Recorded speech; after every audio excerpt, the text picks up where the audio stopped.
Mesdames et messieurs, bienvenue à la 8e saison de Hockey le Magazine. C'est un plaisir de vous accueillir encore une fois cette année et on sera avec vous au cours des 16 prochaines semaines pour vous présenter plusieurs histoires à travers le hockey au Québec. On retrouvera bien sûr nos collègues de Collecte Édition pour nos quiz de la semaine. On s'entretiendra régulièrement avec Philippe Roy de Perfo Élite pour des capsules d'entraînement physique. On rencontrera Stéphane Fournier de Accès Physio et Pierre Gervais sera également avec Éric Dupont pour les chroniques du trio hockey qui seront de retour bien sûr cette année. À travers cela, on a plusieurs reportages à vous présenter et ça commence dès maintenant avec une entrevue avec Julien Gauthier de l'organisation des Rangers de New York. À tous, bonne saison et merci d'être de retour avec nous.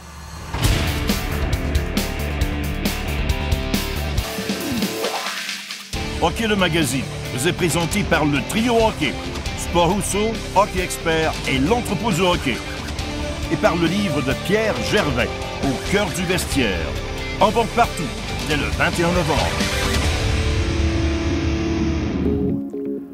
On a le plaisir de commencer cette nouvelle saison de Hockey le Magazine en s'entretenant avec l'attaquant des Rangers de New York, Julien Gauthier, qui est avec nous. Merci, Julien, d'être là. Merci à toute l'équipe d'être venue aujourd'hui. Julien, on te rencontre juste avant ton départ pour New York pour la nouvelle saison de hockey qui commence et on voulait s'entretenir avec toi sur l'été d'entraînement d'un joueur de hockey professionnel. On sait que tu passes à travers beaucoup d'étapes et on trouvait ça très intéressant de justement découvrir un peu comment ça se passe de manière chronologique. Si on commence d'abord peut-être avec le mois de juin. Prenons par exemple l'été dernier, tu as terminé ta saison le 11 juin. Comment ça se passe les premières semaines lorsque tu es éliminé avec les Rangers ou avec n'importe quelle autre équipe et que tu reviens au Québec? Quelles sont les premières étapes ces premières semaines-là?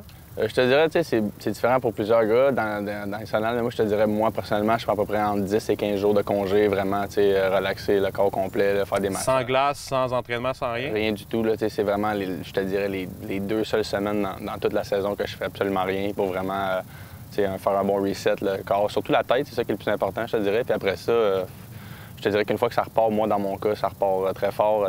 Ça commence avec beaucoup d'entraînement au gym, puis après ça, on commence à ajouter la glace. Puis je te dirais que, en tout et en tout, c'est probablement 5 fois le gym, puis entre 2 et 4 fois la glace par semaine, puis le restant de l'été après. Fait que c'est comme un gros sprint, là. Bien, justement, Julien, parlons-en de ce sprint-là quand tu recommences. Est-ce que c'est difficile de, permettre l'expression, repartir la machine comme ça au mois de juillet quand tu as parfois peut-être des amis de la famille qui ont un paquet d'événements d'été, puis que toi, tu dois te reconcentrer sur le début de l'entraînement? Ça a beaucoup changé au fil des années, puis on dirait qu'à chaque année, on s'entraîne tous encore plus fort que l'été d'avant?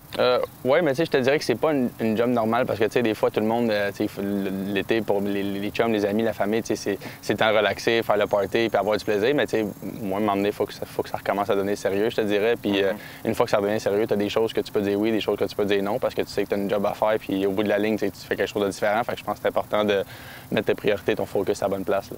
Au fil des années, Hockey le Magazine, on s'est entretenu avec notamment Stéphane Dubé, des préparateurs physiques qui nous ont parlé de comment les joueurs font ça au cours de l'été puis au cours de la saison. Est-ce qu'il y a une grosse différence pour toi entre ce que tu fais pendant une saison de hockey au niveau entraînement puis ce que tu fais pendant l'été? Je suppose que tu mets l'emphase sur des choses très différentes pendant l'été que tu peux peut-être pousser davantage, là, si on se permet l'expression? Très, très, très, très différent. Je te dirais que dans la saison, moi, c'est vraiment la maintenance. Il n'y a aucun... Je m'entraîne beaucoup dans la saison pareil, mais tu joues tellement au hockey, tu as tellement de pratique et de voyagement que tu es souvent fatigué. Fait que je te dirais que l'entraînement dans la saison, c'est vraiment maintenir. Là. Tu ne veux pas perdre de force, tu ne veux pas en gagner non plus, tu veux juste rester... effectif puis garder ce que tu as gagné dans l'été, dans le fond, pour pas que, justement, quand l'été prochain arrive, tu n'as pas régressé non plus de 15, 20, 30 des fois, ça va vite. Fait que je te dirais que dans l'été, là, c'est là le temps de vraiment pousser la machine, travailler plus des affaires comme ton explosion, ta force que tu peux vraiment améliorer puis gagner des résultats que tu n'avais pas avant, là. Justement, parlons de ton été 2022, là, sans te tirer les grands secrets de ton entraînement. Sur quoi tu as travaillé cet été, autant sur la glace que sur l'entraînement en général? Est-ce qu'il y avait des choses que tu avais identifiées ou que tes entraîneurs avec les Rangers avaient identifiées sur lesquelles ils voulaient que tu travailles en particulier? Ben, tu sais, c'est pas un secret que même mes préparateurs physiques, mes coachs, tout le monde le sait, je m'entraîne beaucoup.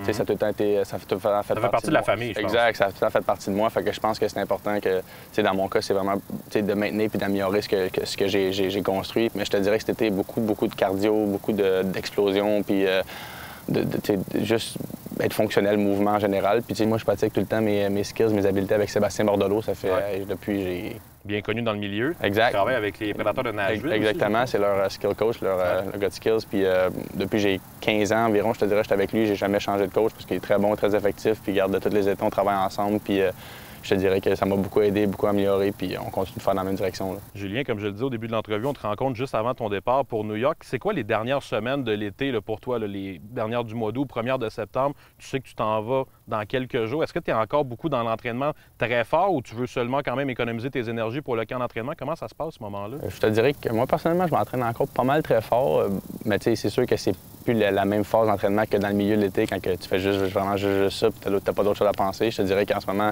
je maintiens, je m'entraîne encore fort, mais tu veux penser aussi que tu veux pas de blessure, tu veux arriver en forme aussi. C'est important au camp de pas arriver écœuré puis brûler non plus, parce que la saison, quand elle recommence, évidemment, ça repart fort. Ça repart très fort, puis comme je te disais, beaucoup de voyagements, beaucoup de pratiques, beaucoup d'entraînement, puis à un moment donné, à long que ça s'accumule si t'as pas bien géré tes choses. En terminant, Julien, peut-être un dernier conseil peut-être que tu pourrais donner aux jeunes. Tu es justement, comme tu le dis, un gars qui s'est beaucoup entraîné dans sa vie, puis tu es réputé pour ça. Est-ce qu'il y a des choses que tu ferais différemment si tu retournais à 15-16 ans dans les années où tu jouais junior par rapport à tes étés d'entraînement? Est-ce que tu trouves que tu as bien fait ça à travers les 10 dernières années de ta vie pour gérer ces périodes-là estivales qui sont toujours quand même une gestion spéciale à faire? Bien, moi, personnellement, je pense que j'ai bien géré ça. Si j'aurais un conseil à faire, ça serait vraiment de se faire un plan fixe au début de l'été, puis de vraiment le maintenir, parce que c'est facile de faire un beau plan d'entraînement, de bouffe, de tout ce que tu veux, mais le plus dur, c'est vraiment exactement la discipline de le garder. C'est sûr qu'il y a des temps pour avoir du plaisir et s'amuser, parce que l'été, c'est fait pour ça, mais je te dirais qu'au bout de la ligne, si tu es capable d'être discipliné, c'est toi le gagnant. Julien, on te souhaite la meilleure des chances cette année avec les Rangers, puis merci d'avoir pris le temps de nous recevoir aujourd'hui pour parler d'entraînement. Merci à toi. Encore cette saison à Hockey le Magazine, on a le plaisir pour nos questions quiz de la semaine de se retrouver chez Collègue Édition et vous reconnaissez l'homme à ma droite, Pierre Calvez, qui est toujours avec nous. Merci d'être là, Pierre. Merci, Jasmin. Et tu nous reçois cette saison dans tes nouveaux locaux, d'ailleurs. On a pris beaucoup d'expansion quand même, on le remarque avec le décor derrière nous. Mais tu vas être là encore cette saison pour nous faire découvrir le monde un peu fascinant des cartes de hockey. Tu nous as fait découvrir plusieurs cartes l'an dernier. Et cette saison, on va découper nos questions quiz avec les adversaires du Canadien qu'on aura au fil de la saison. Exact. Alors, dès cette semaine, commençons avec les Blues de Saint-Louis qui affrontent le Canadien de Montréal. C'est une équipe qui, je suppose, a plusieurs cartes iconiques. Tu veux nous parler, entre autres, de celle de Doug Gilmour et une de Vladimir Tarasenko. Oui, exact. J'ai choisi ces deux cartes-là. Doug Gilmour, qui est un joueur légendaire des Blues, même si on le connaît surtout parce qu'il a eu des bons moments avec Toronto et Calgary. Mais il a commencé sa carrière avec les Blues. Sa carte recrue a été imprimée en 1984. C'est mon set préféré des années 80, au Peachy. On apprend à te connaître, Pierre, au fil de Oui, mais je l'aime. Et la deuxième carte dont je vous parle, c'est la Vladimir Tarasenko Young Guns, qui est un classique un peu plus moderne. C'est un des meilleurs joueurs actuels chez les Blues. Et pour notre question de la semaine, cette semaine, on va revenir sur un autre joueur marquant des Blues qui a également eu plusieurs belles cartes de hockey, évidemment Brett Hull. Et on se demande combien de buts a-t-il inscrit lors de la saison 1990-91? Est-ce A, 65 buts, B, 86 ou C, 79? La réponse après la pause.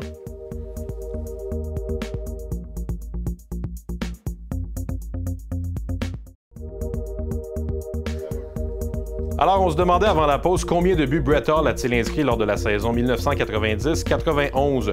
La réponse est B, 86 buts. Ça avait évidemment été, Pierre, une saison assez incroyable pour lui. C'est assez solide. Et à part Timo Soulani qui l'a coté quelques années plus tard, je ne sais pas si on va revoir ça, 86 buts. Et tu voulais nous parler justement pour Brett Hull d'une carte particulière, qui n'est pas nécessairement la carte qui vaut le plus cher, mais c'est une que tu as choisie parce que tu l'aimais bien. En 91 Score, on fait une carte Man of the Year parce qu'il y avait une saison de feu, c'est le cas de le dire, puis ils l'ont photographié avec sa palette de hockey en feu. C'est de toute beauté. C'est un investissement de 50 cents, mais pour du pur bonheur. Je voulais aussi vous parler de sa carte recrue, dans le fond, qui est assez unique parce qu'à l'époque, il avait commencé sa carrière avec les Flames et ils ont fait une espèce de airbrush un peu par les moyens du bord pour cacher ça et l'habiller avec les Blues de toute beauté. Alors, une carte classique aussi, sa carte recrue. Merci pour les anecdotes, Pierre, puis on va être avec toi tout au long de la saison encore pour des questions. Merci. Alors, on était avant la pause avec Julien Gauthier pour parler de son entraînement estival qui l'amène au début de sa saison professionnelle. Et on se retrouve maintenant à Laval, au complexe sportif Guimont, avec Philippe Roy de Perfo Élite qui va être avec nous tout au long de la saison pour des capsules d'entraînement physique. Merci, Phil, d'être avec nous. Merci à toi.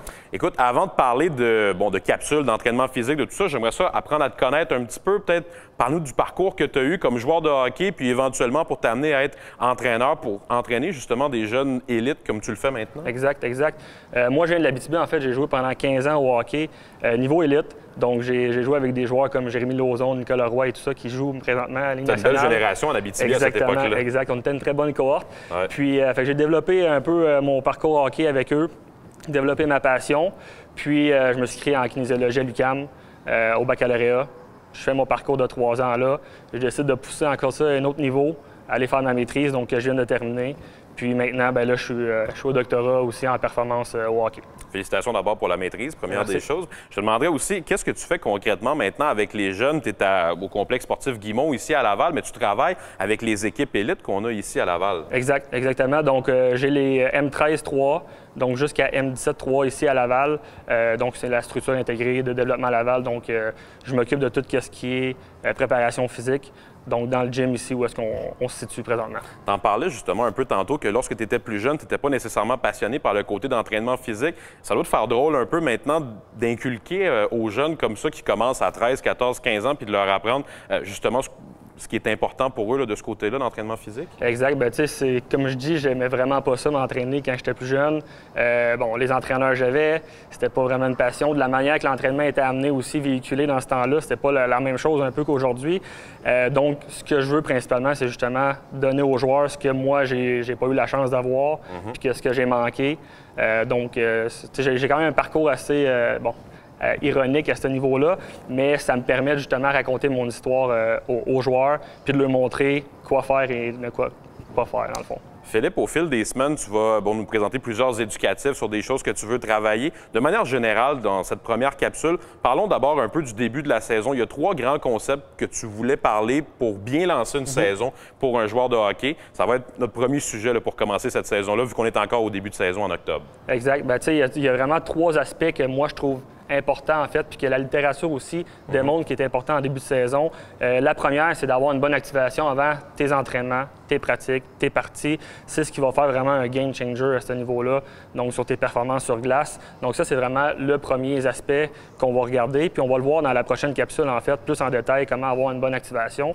Pour ce qui est de la le deuxième aspect, deuxième critère très important en début de saison, c'est d'avoir un niveau cardiovasculaire très élevé. Ce que je veux dire par là, c'est d'aller chercher notre niveau cardiovasculaire, de monter à un certain niveau pour être capable de pouvoir répéter des sprints sur la glace, être capable de récupérer entre les périodes pour pouvoir performer tout au long d'une partie de 3 périodes. Pour ce qui est du troisième point, en fait, c'est au niveau de la récupération. En début de saison, surtout chez les plus jeunes joueurs, l'école recommence. On a une grosse été dans tant les vacances, tant l'entraînement. Donc, on commence à vraiment être fatigué. Puis là, tout recommence. Les pratiques, les matchs, les hors-glace, l'école. Donc, vraiment important de venir optimiser notre récupération à ce niveau-là. Oui, c'est évidemment pour pouvoir bien lancer la saison puis espérer pouvoir se rendre le plus loin possible dans cette saison de hockey, avoir le plus d'énergie. Merci, Philippe, pour ces premiers commentaires. Puis on va se retrouver dans notre prochaine capsule. Et là, vraiment, on va se lancer un peu plus dans le gymnase avec des éducatifs que tu veux présenter. Exactement. Merci beaucoup. Bien, merci à toi.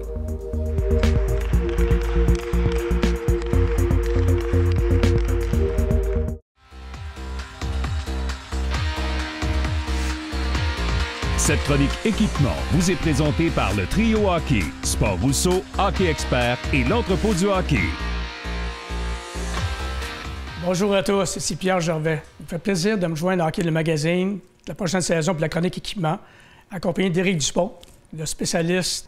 Et la prochaine saison, on va toucher à beaucoup de choses, dont les patins aujourd'hui. Éric? Salut Pierre, écoute, on est vraiment content de t'avoir parmi nous. Tu sais, quand tu penses équipement de hockey au Québec, moi, il y a 2 noms qui me viennent en tête. Il y a Gilbert Rousseau, qui était le fondateur des magasins Sport Rousseau, que probablement la majorité des gens connaissent. Un pionnier dans le monde dans l'équipement de hockey au détail. Mais l'autre nom qui me vient en tête, c'est le tien, Pierre Gervais, gérant d'équipement du Canadien. Pour moi, une légende dans le milieu de l'équipement de hockey. Donc, pour nous, c'est vraiment un plaisir de t'avoir dans nos chroniques équipement. Merci beaucoup. Donc, on va commencer avec les patins, donc le Bauer Supreme Mac. Donc, le premier modèle qu'on parle cette semaine, Pierre, c'est le Bauer Supreme Mac. Donc, c'est une évolution du fameux Bauer Supreme qui existe depuis des décennies chez Bauer. Donc, quelques changements à noter pour cette année. Ils reviennent avec du curve composite sur la bottine, qui fait qu'il y a une bottine quand même assez rigide. La lame Pulse TI, qui peut être une option avec le patin. Écoute, c'est vraiment... Bauer est reconnu depuis plus de 75 ans, un leader de la catégorie. Il lance tout le temps des produits qui sont d'une qualité exceptionnelle. D'ailleurs, en parlant de patins de qualité, toi, avec tes 35 ans de carrière, 35 ans et plus, même de carrière dans l'équipement, tu as dû avoir une panoplie de patins quand on pense aux années 70-80. Parle-moi un petit peu comment c'était les patins à l'époque comparé à maintenant. Écoute, Lorsque j'ai commencé ma carrière dans le junior en 78, c'était vraiment très différent. C'était encore des patins à tubes. Les lames TOC commençaient à peine dans le plastique à arriver sur le marché. Ouais. C'est des patins de cuir qui étaient très difficiles à briser, à casser pour les joueurs.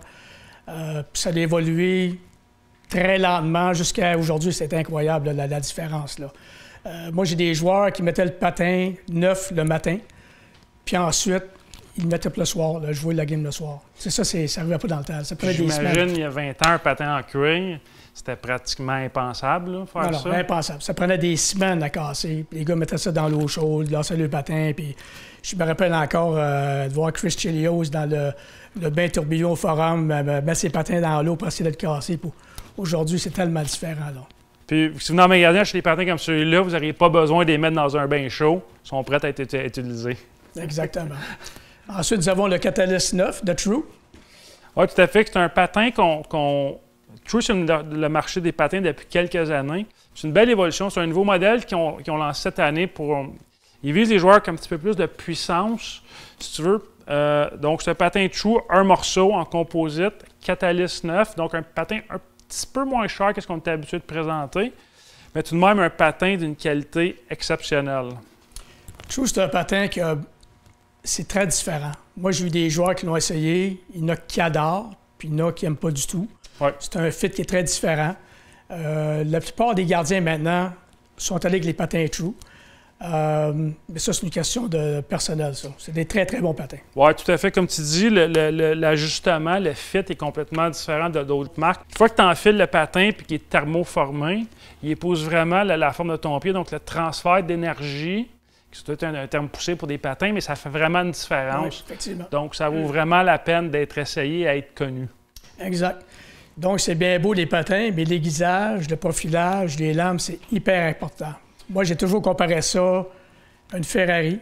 Tu vas avoir la meilleure voiture au monde, si tu n'es pas bien chaussé, tu n'as pas des bons pneus, tu t'en vas pas nulle part. Puis surtout l'aiguisage élite, c'est très important, très performant. Qu'est-ce que tu en penses? Non, tout à fait, Pierre, tu as raison. Quand tu parles de lames, de l'importance de bien choisir ses lames, je te dirais depuis 5 ans environ, les joueurs sont de plus en plus conscients. Ils ne sont pas tous encore, c'est même une petite partie, je te dirais. Avoir la bonne lame pour ton patin. Il y a différentes options à différents prix. Mais le profilage et l'aiguisage, c'est tellement important de bien prendre le temps de discuter avec nos spécialistes en magasin qui s'occupent des ateliers ou qui sont spécialistes en aiguisage. Puis entre autres, comme tu parlais, les produits Elite qui sont disponibles dans quelques-uns de nos magasins qui font un travail exceptionnel. Mais le produit Elite est super bon, mais dans notre réseau de magasins, on a quand même plusieurs offres de services différentes du point de vue technologique qui sont tout aussi bonnes. Mais on est vraiment... Il faut prendre le temps de parler avec un spécialiste en patin pour s'assurer de faire les bons choix. C'est tellement important que depuis nous autres, avec le Canadien, depuis 3-4 ans, les joueurs qui arrivaient, les jeunes joueurs surtout, qui arrivaient au camp d'entraînement, on leur faisait essayer différents profilages. Puis ça a changé souvent beaucoup dans leur carrière. Les gars étaient vraiment plus à l'aise à force d'essayer différents profilages. Même les gars disaient « Oui, c'est ça que j'ai besoin, je suis à toi à l'arrière, je suis plus en avant. » C'est extrêmement important d'être à l'aise. Merci, Éric. Donc, bonne semaine à tous et à la semaine prochaine pour une autre chronique sur les patins. Cette saison à Hockey le Magazine, nous aurons le plaisir de s'entretenir avec des jeunes hockeyeurs professionnels qui ont fait leur chemin jusque dans la Ligue nationale de hockey ou dans la Ligue américaine pour revenir un peu avec eux sur comment ça s'est passé le hockey mineur au Québec. Et cette semaine, pour commencer notre tournée, on a le plaisir de s'entretenir avec Frédéric Gaudreau, attaquant dans la Ligue nationale de hockey. Frédéric, la première question que j'aurais pour toi, c'est quels sont tes premiers souvenirs dans le hockey mineur? Comment ça a commencé pour toi? Moi, je suis né à Bromont, donc j'ai commencé à jouer au hockey mineur à Bromont. Puis après ça, j'ai eu mes premières déceptions, mes premières grosses coupures, je te dirais, au niveau Bantam, au Bantam 2A, mes 2 années. Je te dirais que pas mal tous mes chums avaient fait l'équipe du coin dans le Bantam 2A, puis c'est un peu difficile à cet âge-là quand tu aimes un sport puis que tu te fais dire que tu n'es pas assez bon pour une équipe. Donc, moi, ça avait été difficile, c'est sûr. Mais au-delà de ça, j'aimais tellement ça jouer au hockey que c'est ça qui a vaincu, là, je te dirais. C'est ça qui m'a juste... C'est même pas une question d'arrêter le hockey ou ou de continuer. C'était sûr que je continuais, peu importe le calibre. Quand tu le fais justement pour les bonnes raisons, tout simplement parce que tu aimes ça le faire, parce qu'à chaque jour tu te réveilles puis tu as le sourire d'en face à cause que tu sais que tu t'en vas à l'aréna. C'est ça, je pense que c'est ça la première leçon, là, la passion tout simplement. Frédéric, on sait comment le parcours au hockey mineur est marquant pour les jeunes. Dans tes mots à toi, comment tu qualifierais l'importance que ça a eu dans ton parcours à toi? C'est merveilleux, je pense, juste de se ramasser à l'aréna un samedi matin quand t'es jeune avec d'autres coéquipiers qui pratiquent le même sport que toi puis qui ont le même sourire dans la face que toi parce que justement ils aiment la même chose que toi, d'apprendre justement à se lever de bonne heure le matin, les fins de semaine pour aller jouer au hockey. Comme moi, je suis parti de la maison, j'avais 14 ans pour aller à Drummondville. J'ai appris plein de choses là aussi. C'est pas juste rendu junior que tu apprends des choses, c'est bien avant ça. Frédéric, lorsque tu as joué ton premier match dans la Ligue nationale de hockey, je suis certain que tu devais beaucoup être dans le moment présent puis d'en vivre ce que tu avais à vivre à ce moment-là. Mais est-ce qu'il y a quand même quelque chose qui t'est revenu en tête dont tu étais particulièrement fier par rapport à toutes les années que tu as passées au niveau mineur au Québec? Souvent, on entend quand on est plus jeune, hein, la Ligue nationale, c'est impossible. Un gars sur tant de pourcents, puis ou 0,001 sur pourcentage de gars qui vont s'y rendre et qui vont être repêchés. Puis à travers ça, quand j'ai pas été repêché, mais là, les statistiques font en sorte que t'as encore moins de chance. Puis moi, c'est toutes des affaires qui auraient pu rentrer dans ma tête. Puis c'est toutes des peurs que les gens pouvaient me dire qui auraient pu rentrer dans ma tête. Mais ce qui avait de plus fort que ça, c'était vraiment le fait que j'aimais ça, le hockey. Puis c'était ça qui était plus fort que tout. C'était plus fort que tous les gens qui me disaient que c'était impossible. C'était la passion contre les peurs. Puis moi, au lieu d'écouter mes peurs, j'ai écouté ma passion, j'ai écouté mon cœur. C'est ça que je suis le plus fier. Merci beaucoup, Frédéric, d'avoir été avec nous à Hockey le Magazine. Puis bonne saison. Ça fait plaisir. Première émission de la saison qui se termine. Merci beaucoup d'avoir été avec nous. La semaine prochaine, on vous propose une entrevue avec Marie-Philippe Poulin, qui est maintenant non seulement championne olympique, mais également membre de l'organisation du Canadien de Montréal. On vous proposera également notre première capsule cette saison avec Stéphane Fournier de Accès Physio, qu'on retrouvera à de nombreuses reprises cette année. Bonne semaine et on se retrouve la semaine prochaine. Hockey le Magazine vous a été présenté par le Trio Hockey, Sport Rousseau, Hockey Expert et l'Entrepôt du Hockey. Et par le livre de Pierre Gervais, Au cœur du vestiaire. En vente partout, dès le 21 novembre.